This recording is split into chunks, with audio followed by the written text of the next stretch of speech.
تمت الصفقة بين أنفانتينو وفوزي لقجع من أجل مساندة ودعم موتسيبي. أنه ترشيح تونسي الآن، وأنا ضد ترشيح تونسي، سيقوي هذا اللوبي الذي يتآمر داخل الكاف.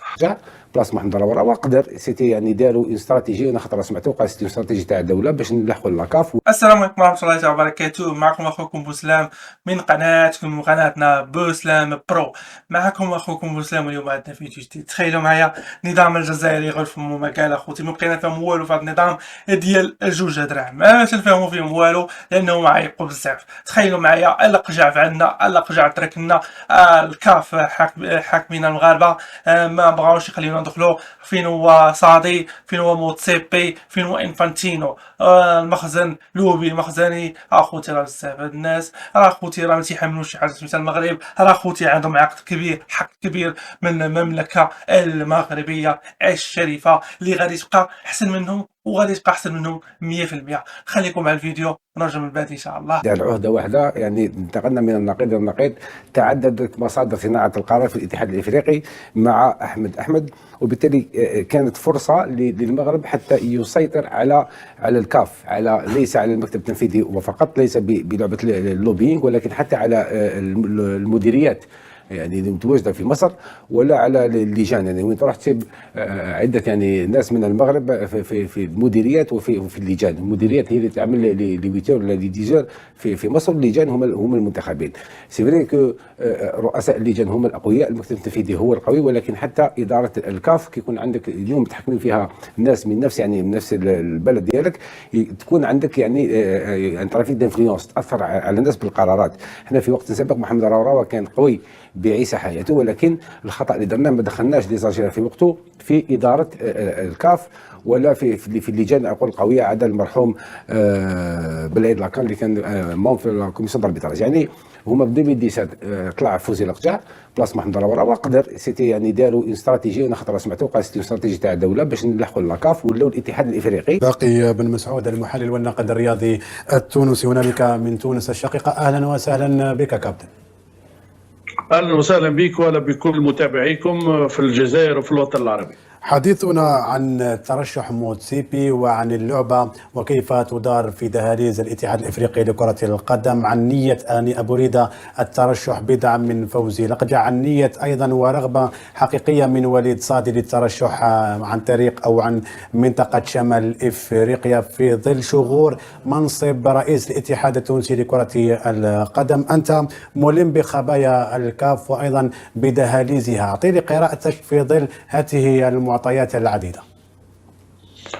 والله في حسب التطورات الأخيرة وحسب ما تناقلته بعض الصحف الأجنبية المواكبة عن قرب لكواليس الاتحاد الأفريقي، حظوظ موتسيبي تعود بقوة من أجل رئاسة الكاف، ويأتي هذا بعد اللقاء الأخير بين أنفانتينو وفوزي لقجع، والذي تعهد فيه فوزي لقجع بدعم موتسيبي نزولا عند رغبة أنفانتينو، خاصة وأنه حسب ما يروج أن فوزي لقجع عنده ما لا يقل عن 30 اتحاد أفريقي يأتمرون بإمرته بين قوسين وهم تحت ذراعه.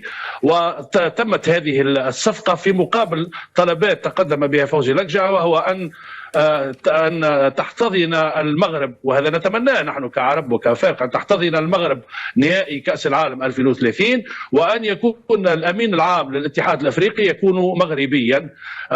وقعت الصفقة والاتفاق على هذه المسألة، مما يضعف حالة أو ترشح هاني أبو ريدة في الصراع القادم، وننتظر التفاعلات من هنا إلى 3 أشهر أخرى لنرى ما هي التطورات التي قد تحصل. ولكن إلى حد الساعات الأخيرة تمت الصفقة بين أنفانتينو وفوزي لقجع من أجل مساندة ودعم موتسيبي الذي وافق لأنفانتينو على تنظيم نهائيات كأس أفريقيا 2031 في قطر.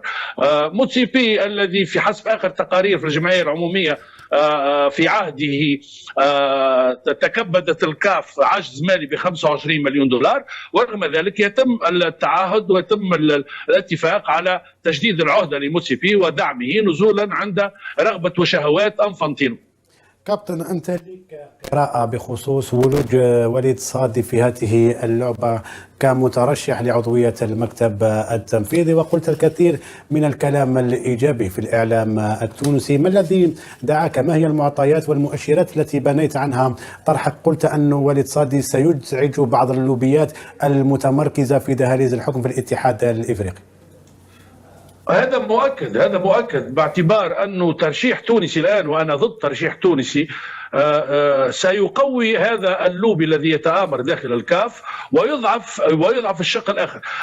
تونس الآن في وضع انتقالي، وضع حرج جدا، ولا تمثل ميزان قوة كبرى الآن على مستوى الاتحاد الأفريقي. تونس وكان لو كاف لي كومور انه كان ان ديريكتوار، يعني كوميتي دو نورماليزاسيون كي تقرا القوانين. من المفروض واحد ماروش منتخب في بلاده ما يقدرش يترشح لعضوية مكتب الكاف وهو باش يكون منتخب في الكاف. كومون فوز اكسبليكي انه لي كومور هذيك ممثله لي كومور اون 2020 كانت حاكمه ديريكتوار وقبل الترشح تاعها ترشحت اسكو سيتي دون دي سيركونستانس بارتيكولير على جال الكوفيد، وكومون اون بارل ماتنون على امكانيه ترشح ممثل تونس. والمهمه تاعو السيد ايدير هي تنظيم انتخابات في تونس، والمهمه تاعو تخلص في 31 جونفي. تفضل ابو بكر. اوكي، شوف، كمال يدير لن يترشح. المعني بالامر لن يكون كمال يدير في تونس، واعتقد انه لن يكون هناك مرشح تونسي، وسيكون هناك تنسيق مع الجانب الجزائري في هذه المساله. تقول انه تونس ليس لها حق ترشح باعتبار انه المكتب غير منتخب، هذا صحيح، ولكن في خريطه الطريق التي رسمها الكوميتي دو نورماليزاسيون مع الفيفا تقتضي انه يوم 25/1 سيتم انتخاب المكتب الاتحاد التونسي لكرة القدم، وبالتالي هذا الانتخاب سيكون قبل الجمعية العمومية الانتخابية للكاف، وهو ما يفتح باب تأويل هنا حول إمكانية ترشيح تونسي مقابل أن تكون تونس حاضرة في الجمعية العمومية بمكتب منتخب.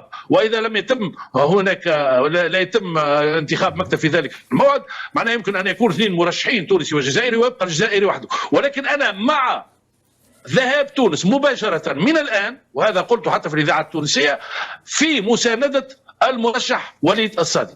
هذا لمصلحة كرة قدم شمال أفريقيا ومصلحة كرة قدم التونسية نفسها. كابتن، أنا طرحت لك سؤال، قلت لي ممكن المهمة تاعو تخلص في 25 جونفي أو 31 جونفي بانتخاب مكتب جديد في تونس. أوكي، مهمة كمال إيدير. أكيد. أوكي، كيف أيوة. من الناحية القانونية كيف يمكن لتونس أن يكون لها مرشح للمكتب التنفيذي في انتخابات 12 مارس 2025 بمصر، والآجال تنتهي، آجال إيداع الترشيحات تنتهي في 12 نوفمبر 2024؟